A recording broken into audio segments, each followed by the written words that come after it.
In today's video, I'm going to teach you how to make buttons in Card. We'll start right inside Card's Builder. Open your site so you're looking at the canvas, then head to the toolbar at the top and hit the plus icon to add a new element. From the element menu, choose Buttons. This creates a buttons block on your page, perfect for one or several calls to action.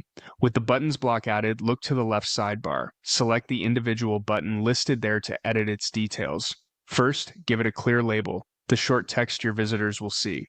Keep it action-oriented, like Contact, Get Started, or View Portfolio, so people know exactly what will happen when they click. Next, add the URL. Paste the full link to the page, file, or section you want. If you're linking to a section on the same page, a simple hashtag with the section ID works. For external links, use the complete address so it doesn't break. Make sure the link matches the label's intent. Now, let's style it. Click the brush icon at the top to open the design options. Choose a style that fits your site, solid, outline, or minimal, then refine the size, shape, and typography as needed.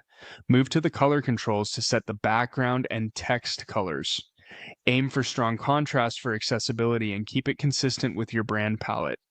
To add motion, click the play icon at the top to open animations. Pick an animation you like, then set it to on visible so it plays when the button scrolls into view. Choose the specific effect from the list to match your page's tone. Subtle for professional pages, bolder for promos. When everything looks good, click Done to apply your changes. That's all there is to it. Clear label, correct link, match style and color, and a tasteful animation for polish.